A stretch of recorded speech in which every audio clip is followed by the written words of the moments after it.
Meus irmãos, a paz do Senhor, estamos de volta para mais um subsídio da Escola Bíblica Dominical. E nesse nós vamos falar sobre a atuação do Espírito Santo no plano da redenção. É a segunda lição do primeiro trimestre de 2021. Nós vamos estudar essa lição no dia 10 de janeiro de 2021. Uma lição maravilhosíssima, onde certamente o Espírito Santo estará ministrando profundamente aos nossos corações. Fique atento, fique ligado, pois tudo que o Espírito Santo ministra ao nosso coração é para o nosso fortalecimento espiritual, para o nosso consolo espiritual e também para o nosso preparo no seu serviço, na sua obra. O Espírito Santo tem muito interesse em fortalecer a igreja do Senhor nesse tempo para que ela floresça em meio às crises que estamos vivendo, em meio a essa terrível pandemia que já ceifou a vida de milhares de pessoas ao redor do mundo. O Espírito Santo, ele tem interesse em fortalecer a sua igreja para vencer esse terrível mal e também para nos trazer verdades, nos trazer novos horizontes, ainda desconhecido para nós. Neste trimestre estamos estudando sobre o verdadeiro pentecostalismo, a atualidade da doutrina bíblica sobre a atuação do Espírito Santo. Nós vamos aprender muito sobre a doutrina do Espírito Santo ao longo desse trimestre. Precisamos estar com o nosso coração disposto para entendermos tudo que o Senhor tem para revelar a nós. Posto essas considerações, eu gostaria de pedir a você que não se inscreveu ainda no meu canal, o canal Mensagem de Fé e Esperança, que se inscreva.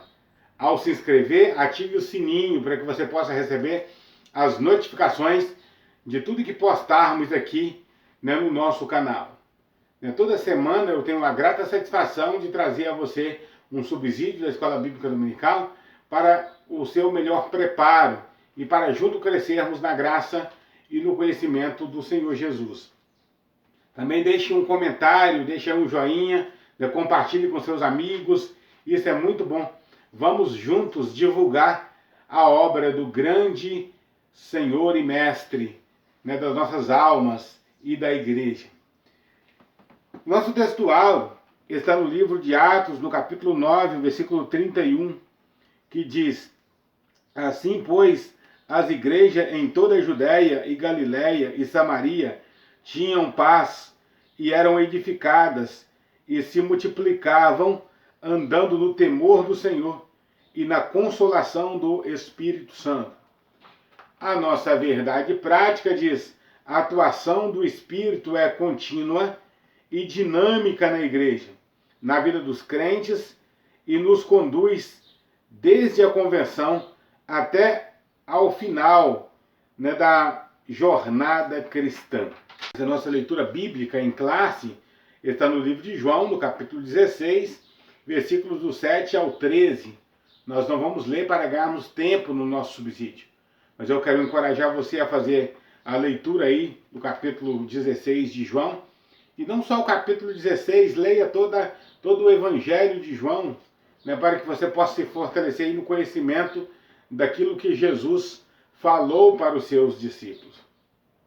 Agora sim, posto essas considerações, a nossa introdução diz: aprendemos na lição passada quem é o Espírito Santo.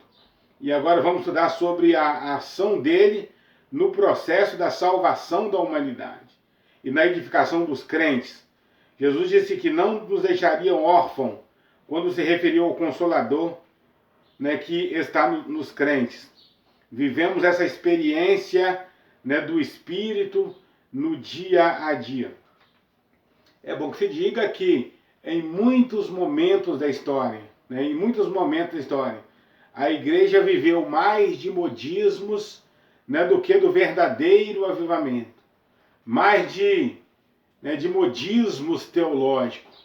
É o cai-cai no Espírito, é o dente de ouro, o riso santo, movimentos que ocorreram no Canadá né, em Toronto, né, movimentos que surgiram dos Estados Unidos, né, nas décadas de 60, 70 e que trouxeram, né, para o Brasil, né, grandes modismos, mas não só, né, nesse tempo contemporâneo que nós vivemos, mas nos tempos antigos, né, na Idade Antiga, na Idade Média, na Idade Moderna e agora na Idade Contemporânea também. Muitos modismos têm surgido, né, para, né, tentar, né, apagar a verdadeira marca do pentecostalismo. Só que esses modismos nunca apagaram o mover do Espírito Santo e nunca vão apagar. É bem verdade que esses modismos atrapalham o crescimento da igreja. Esses modismos atrapalham o desenvolvimento, né, do povo de Deus. Mas a marca verdadeira, né, do verdadeiro Pentecoste é conservado no coração daqueles que não se rendem a esses modismos, não se rendem a nenhuma doutrina nova que não seja aquilo que está na palavra de Deus, que é a nossa única regra de fé e prática. Portanto, é o Espírito Santo quem conduz a igreja. Qualquer coisa nova que aparecer, né, dizendo ser uma atuação do Espírito Santo, mas fora da palavra de Deus, deve ser rechaçado, deve ser condenado. Porque quem conduz a igreja do Senhor é a pessoa bendita do Espírito Santo. E aqui no nosso primeiro ponto, nós vamos ver o Espírito Santo como promessa. O Espírito Santo foi prometido no Antigo Testamento. Quando nós lemos o livro de Joel, ali nós já encontramos uma promessa do derramamento do Espírito Santo, né, na sua igreja, né? Vemos também no livro de Isaías, Deus prometendo, né, a atuação do Espírito Santo. Aliás, em toda a Bíblia Sagrada, nós vamos acompanhando Deus, né, prometendo derramar o Espírito Santo em abundância, né, no meio do seu povo. Aqui no nosso primeiro item nós vemos a promessa messiânica. Quando falamos da promessa messiânica, nós falamos da promessa, né, anunciada diversas vezes e de diversas maneiras pelos profetas da vinda de Jesus, o Salvador do mundo.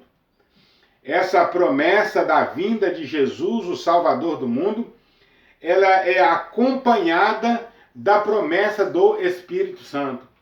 É o Espírito Santo que abriu o caminho para a chegada de Jesus, o Salvador. É bom que se diga que, embora nós não conhecíamos, a igreja não tinha conhecimento da atuação do Espírito Santo ao longo, né, da antiguidade, do Antigo Testamento, o Espírito Santo esteve no Antigo Testamento atuando em todas as páginas da Bíblia Sagrada. O Espírito Santo acompanhou toda a história, né, do desenvolvimento espiritual do povo judeu, né, da nação de Israel, e acompanha a caminhada da igreja também. O Espírito Santo nunca esteve inativo. O Espírito Santo nunca esteve inerte. Ele trabalhou o tempo todo e continua trabalhando. Mas é a partir do Pentecoste, a partir do derramamento do Espírito lá no Pentecoste, no cenáculo onde os discípulos estavam reunidos, é a partir desse momento que a igreja consegue perceber a atuação do Espírito Santo.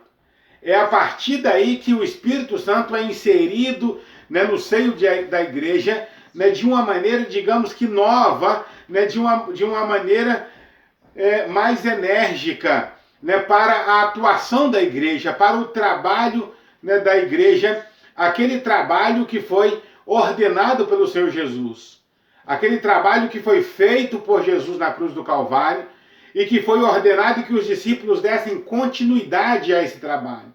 os discípulos só teriam capacidade, só teriam condição de dar continuidade a esse serviço com a atuação enérgica do Espírito Santo sobre a vida deles.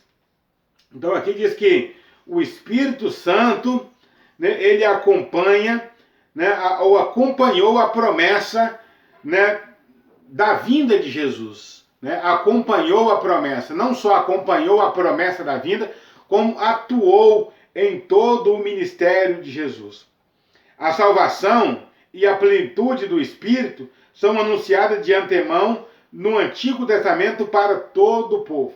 Tanto a promessa, né, de Jesus que viria para salvar o mundo, como a promessa, né, do Espírito Santo, foi profetizada e anunciada, né, de larga escala, em uma larga escala, no Antigo Testamento.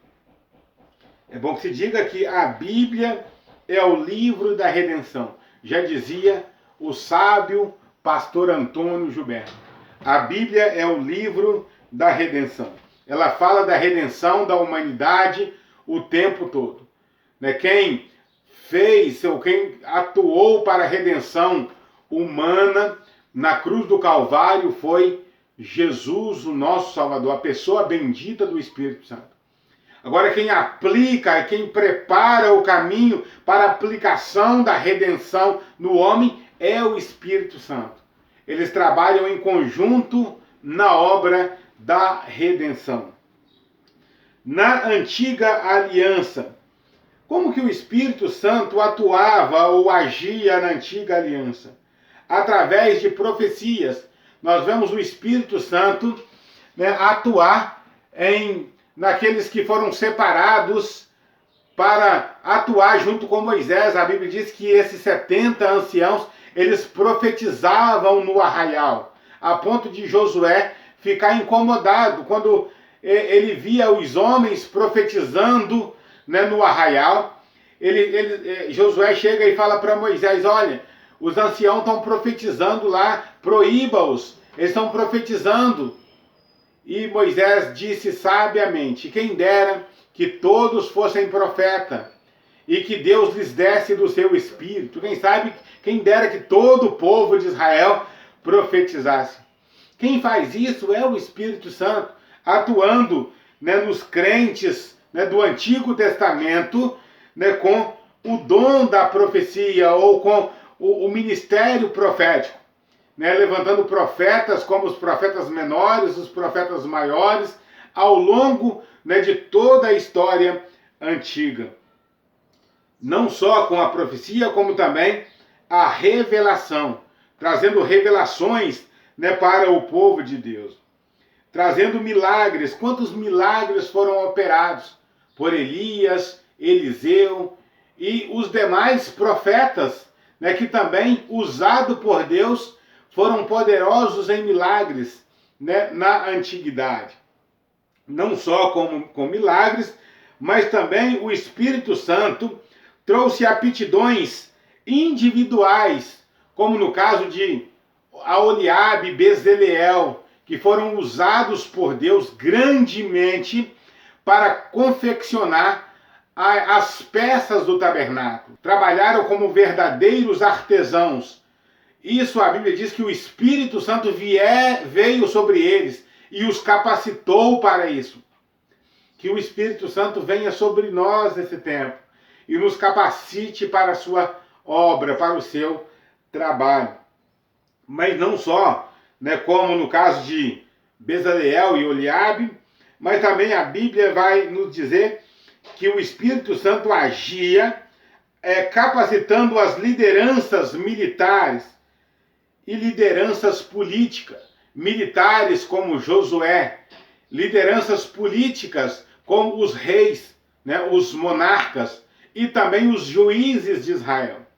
No tempo dos juízes, nós vamos observar que a Bíblia sempre está ali dizendo: e veio o Espírito Santo desceu sobre Otiniel, e o Espírito Santo apossou de Gideão, o Espírito Santo apossou, né, de Jefté. Sempre nós vamos observar ali que o Espírito Santo, né, se aposta daqueles líderes para que eles fizessem o trabalho político, né, que deveria ser feito, né, na defesa da nação de Israel.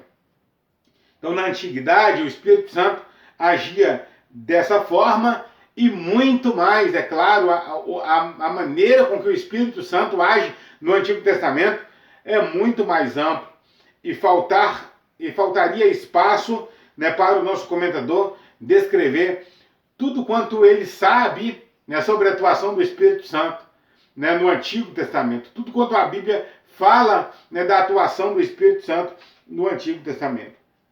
Mas por horas, né, essas verdades, essas informações de que o Espírito Santo agia por meio da profecia, da revelação, dos milagres, através, né, de aptidões individuais, artística, através de lideranças militares e política, né, por horas, isso já nos ajuda bastante. Nosso terceiro item aí é a promessa do Consolador.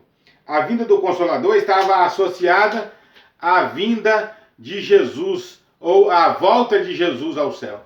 Jesus disse, se eu não for, o Consolador não virá. Então, para o Consolador descer, né, para estar com os discípulos, Jesus precisava estar, né, subindo aos céus. Jesus disse também muitas coisas para ensinar os seus discípulos, mas eles não estavam preparados para ouvir. Então, Jesus disse que tinha muitas coisas para ensinar, mas que eles não estavam preparados para ouvir. Não só não estavam preparados para ouvir o que Jesus, né, diria a eles, né, disse depois através da pessoa do Espírito Santo, como também não estavam preparados para suportar o trabalho que eles tinham que desenvolver. Depois da volta de Jesus para o céu, quem daria continuidade à obra iniciada do cristianismo, o trabalho iniciado, eram os discípulos que dariam continuidade, mas eles não estavam preparados para enfrentar o Sinédrio, eles não estavam preparados para enfrentar os açoites, eles não estavam preparados para enfrentar a guilhotina romana, eles não estavam preparados para enfrentar as prisões romanas, eles não estavam preparados. Quando o Espírito Santo desceu sobre eles no cenáculo, abriu-se, né, o seu expediente, por assim dizer. Abriu-se o caminho, por assim dizer, para que eles pudessem ouvir aquilo que Jesus queria anunciar para eles. E também abriu-lhes a condição de fazer a obra que eles deveriam fazer. Eles não poderiam suportar a mensagem sem a ação do Espírito Santo. Eles não poderiam suportar aquilo que Deus queria falar aos seus corações sem a ação do Espírito Santo. Sem a pessoa bendita do Espírito Santo agindo na nossa vida, no nosso ser, nós não conseguimos ser produtivos na obra do Senhor. Nós precisamos mais do que nunca e mais do que tudo da presença gloriosa do Espírito Santo em nossas vidas. Nosso segundo ponto, o Espírito Santo consola e ensina. O Consolador é enviado pelo Pai, em nome de Jesus, para ensinar os discípulos e fazê-los lembrar de tudo o que o Filho ensinou e para testificar dele. Então essa é a ação do Espírito Santo. Ensinar, ou nos fazer lembrar o que foi ensinado por Jesus e também testificar a obra de Cristo em nossas vidas. Nesse trabalho do Espírito Santo, nós temos três grandes ações aqui, né, colocadas pelo nosso comentador. Primeiro, consolar. Segundo, ensinar. E terceiro, ajudar. Né, primeiro, consolar. A palavra consolador, né, do grego, parácleto, né, que vem, né, da preposição para, né, que é ao lado de ou próximo de, e o verbo kalel, que significa chamar, convocar, né, de modo que essa palavra significa estar ao lado, defender. Essa palavra consolador, né, do grego paráclito, é a mesma palavra, né, latina para advocatus, que no português é advogado. O advogado no Império Romano, no período romano, era aquele que estava ao lado, né, do réu, né, aquele que estava ao lado daquele que estava sendo incriminado, né, ficava ali para consolar, para ajudar, para ser testemunha, né, daquele condenado. Às vezes, ou muitas vezes, não podia falar nada, mas ficava ali, né, para ajudar, para dar apoio. Esse consolador, vezes por outra, dizia: eu sei que você fez o que é errado, eu sei que você cometeu um crime, mas eu também sei o quanto você é uma pessoa bacana, eu sei o tanto quanto você é uma pessoa que ajuda a sua sociedade, por isso que eu estou aqui ao seu lado.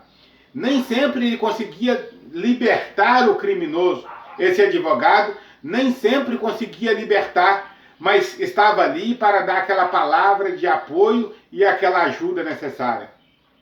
O Espírito Santo está ao nosso lado. Nem sempre ele vai nos livrar das lutas que nós precisamos passar. Por exemplo, estamos passando aí pela essa pandemia da Covid-19. O Espírito Santo nem sempre, né, faz com que sejamos livres, mesmo da morte. Muitos dos nossos amados irmãos foram ceifados pela Covid-19. O Espírito Santo não impediu que muitos dos nossos irmãos foram levados ao seio do Senhor por esse vírus, mas esteve ao lado no momento da dor, no momento em que faltou o oxigênio, o Espírito Santo estava ali. No momento em que esse irmão, essa irmã estava acamada, o Espírito Santo estava ali para consolar, estava ali para dar o apoio necessário para vencer a luta do dia a dia. O Espírito Santo vai estar ao seu lado, meu amado irmão. Quer seja a sua luta, quer seja o seu problema, o Espírito Santo vai estar ali. Não para justificar você do pecado. O pecado precisa ser confessado, o pecado precisa ser deixado, precisamos arrepender dos nossos pecados. Mas o Espírito Santo, quando nós confessarmos nossos pecados, quando formos disciplinados por causa do nosso pecado, o Espírito Santo estará ali para nos dar força, para vencermos e para voltarmos aos trilhos novamente. Para nos dar força, para que possamos voltar ao caminho novamente. Que grande verdade e que grande consolação nós temos no Espírito Santo, sabendo que Ele é o nosso advogado divino, nosso defensor divino. Nós temos pelo menos 5 vezes ao longo do Novo Testamento essa expressão consolador, e essa expressão consolador no sentido de advogado. 4 dessas vezes fala do Espírito Santo como nosso consolador, como nosso advogado. E uma vez se refere ao Espírito Santo como ao nosso advogado. Essa vez que refere ao Espírito Santo está em 1 João, capítulo 2, versículo 1. Se pecardes, tendes um advogado junto ao Pai. Ou temos um consolador junto ao Pai. Não para nos eximir do pecado. O pecado, ele precisa ser confessado. Né? O pecado precisa ser confessado para que ele venha a ser perdoado. Se confessardes os vossos pecados, ele é fiel e justo. Se nós confessarmos os nossos pecados, ele é fiel e justo para nos defender. E ele vai estar ali para nos guiar e nos abençoar. Uma outra verdade acerca do Espírito Santo é que ele é ensinador. A Bíblia diz que ele vem para nos ensinar, né, tudo, ou nos lembrar, né, tudo quanto o Espírito Santo tem nos ensinado. Nesse sentido, o Espírito Santo, ele é ensinador. Mas é bom que se diga que o Espírito Santo ele vai nos fazer lembrar, né, daquilo que nós lemos. Há aqueles que defendem que a gente não precisa de ler, não precisa de preparar. É o Espírito Santo que capacita quem ele chama. não deixa de ser verdade. É o Espírito Santo que capacita, que é que ele chama. Só que ele nos capacita através da leitura da palavra. Ele nos capacita através da oração. Ele nos capacita através do serviço cristão. E é aí que o Espírito Santo vai nos lembrar, nos momentos em que precisarmos, né, de tomar alguma atitude, estivermos como que perdidos no caminho, o Espírito Santo vai nos lembrar, através das Escrituras, o que devemos fazer, como devemos nos comportar, como devemos agir. Além disso, o Espírito Santo ele é ajudador. A versão revista Almeida traduz paráclito por ajudador. De fato, o Espírito Santo nos ajuda na vida diária. Que somos nós, ou quem somos nós, sem a ajuda do Espírito Santo? Sem a ajuda do Espírito Santo, a gente não consegue orar. É o Espírito Santo que nos ajuda a orar, meus amados irmãos. E em alguns momentos nós não conseguimos orar. O Espírito Santo ora por nós. Talvez já aconteceu com você também, e eu acredito que já aconteceu com você. Algum momento que você precisa orar, mas você ajoelha e você não consegue dizer uma palavra. Você só chora, você só geme. Você sabe que você precisa orar. Tem uma coisa difícil à sua frente para resolver. Você sabe que você precisa orar, mas você não consegue orar. Mas você está ajoelhado ali ao pé da cruz. Você está ajoelhado ali ao pé do Calvário. O Espírito Santo intercede por você. O Espírito Santo ora por você. Ele não só te ajuda a orar, como ele ora por você. Que grande verdade e que grande consolação nós sabemos que o Espírito Santo nos ajuda em nossas fraquezas, porque nós não sabemos orar como convém. Nem mesmo quando nós conseguimos orar, nós não sabemos orar como convém. Ele nos ajuda nas nossas fraquezas. Nosso terceiro e último ponto vai falar sobre o Espírito Santo reprova e convence o mundo. O Espírito Santo tanto reprova como convence o mundo. Reprova o mundo das suas más ações e convence o mundo de que há um Salvador. Há alguém que pode libertá-los. Há alguém que pode conduzi-lo à redenção. Nesse ponto aqui, né, no primeiro item aqui, o Espírito Santo convence o mundo do pecado. É interessante dizer que não diz que convence o mundo dos pecados.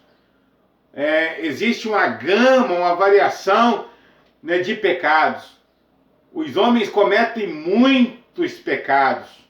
Comete crime, comete a blasfêmia, o homem comete a inveja. Enfim, o mundo está repleto de pecado. A humanidade está inundada de pecado. E a Bíblia não diz que o Espírito Santo convence o mundo dos pecados. A Bíblia fala que convence do pecado. O pecado aqui que a Bíblia diz que convence, que o Espírito Santo convence, é o pecado da incredulidade. Do pecado porque não creram em mim. Se o homem for convencido de que ele precisa do Salvador, se a sua incredulidade for quebrada, se ele for convencido de que ele precisa acreditar no sacrifício de Jesus, todos os demais pecados ficam fáceis de ser resolvidos, porque quem perdoa pecado é Jesus. É Jesus que perdoa o pecado do homem. É Jesus que morreu na cruz para nos perdoar. Então, se o homem, né, for convencido da sua incredulidade e ele abrir o coração para Deus, não há pecado que não possa ser perdoado através do sangue de Jesus, o nosso Senhor. Então o Espírito Santo convence o homem do pecado. Ou seja, o Espírito Santo leva o homem a crer no sacrifício de Jesus na cruz do Calvário. Não é muito bonito isso? Não é muito interessante isso? Nós cremos no Evangelho. Não é porque somos bons. Não é porque somos do coração macio. Nem mesmo aqueles que nasceram no berço evangélico. Você creu no Evangelho. É porque o Espírito Santo levou a você crer no Evangelho. Ele levou a você crer que você era um pecador. E você aceitou o desafio da graça. Você aceitou o convite da graça e veio a Cristo. O Espírito Santo também, ele convence o mundo da justiça. A justiça que a Bíblia diz que o Espírito Santo nos convence é a justiça de Cristo. A justiça impecável que há em Cristo. Jesus mesmo disse certa vez aos fariseus: quem de vós me convence de pecado? Cristo era justo em todos os seus caminhos, em todos os seus aspectos, em todo o seu viver. Ele viveu de maneira justa, morreu de maneira justa e foi levado aos céus, né? E foi assunto aos céus de maneira justa. É por meio do Espírito Santo que nós chegamos à convicção da necessidade da salvação. O Espírito Santo leva o pecador até a cruz do Calvário, mostra a ele o grande sacrifício que Jesus fez por ele e a necessidade que ele tem da salvação. Aí cabe ao pecador decidir se aceita ou não a obra da redenção operada por ele, né, operada para ele através de Jesus na cruz do Calvário. O Espírito Santo convence o mundo do juízo. Quando a Bíblia fala que o Espírito Santo convence o mundo do juízo, fala, né, dos nossos pecados que foram julgados e condenados na cruz do Calvário. Na cruz do Calvário, Jesus, ele julgou e condenou o pecado que havia sobre nós. A Bíblia diz que ele rasgou a cédula que havia sobre nós. Né, a cédula, o pecado que havia sobre nós. Ele riscou essa cédula e cravou-a na cruz. Agora nenhuma condenação há para os que estão em Cristo Jesus, que não andam segundo a carne. Cristo, ele julgou e condenou, né, o pecado sobre a cruz do Calvário. Mas não apenas isso. Né, a Bíblia fala do juízo, né, sobre Satanás, o príncipe desse mundo, que está julgado. A Bíblia diz que o príncipe desse mundo já está julgado. Quem que é o príncipe desse mundo aqui? Uma referência a Satanás. No Calvário, Jesus venceu Satanás, despojou Satanás, tirou os despojos de guerra de Satanás e depositou aos pés do Senhor. Né? Qual que eram os despojos de guerra? Os homens que estavam condenados por Satanás. Estavam debaixo, né, do jugo de Satanás. Não que pertencessem a Satanás, mas estavam debaixo do jugo de Satanás. Jesus tirou essas pessoas, inclusive eu e você, e trouxe a Cristo, né, o Salvador. Mas não só isso, o Espírito Santo também nos alerta do terrível julgamento que virá depois do arrebatamento da igreja. Ele convence o mundo do juízo.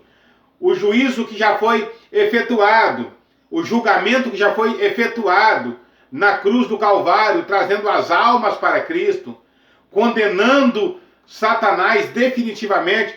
Satanás ainda está atuando no mundo, mas a sua batalha já está perdida. A batalha de Satanás já está perdida. Ele é um inimigo vencido. As pessoas que quiserem ser vencidas pelo Satanás serão vencidas, mas só se quiserem. O homem só é escravo de Satanás enquanto ele permitir ser.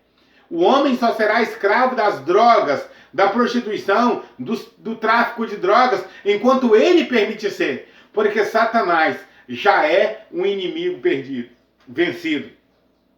Mas não só esse julgamento que Jesus está falando que o Espírito Santo nos convence. Ele convence o mundo do terrível juízo que virá sobre a terra. O Espírito Santo diariamente convence o mundo da grande perdição que está por vir. A grande tribulação que ocorrerá depois do arrebatamento da igreja. E do grande juízo do trono branco que ocorrerá no final dos séculos, no final dos tempos. Que o Espírito Santo, que atua na igreja, nos ajude nesse tempo, para que sejamos canais de bênçãos, para que sejamos instrumentos dele, para abençoar a sua igreja e para levarmos almas aos pés de Cristo pela atuação do Espírito Santo.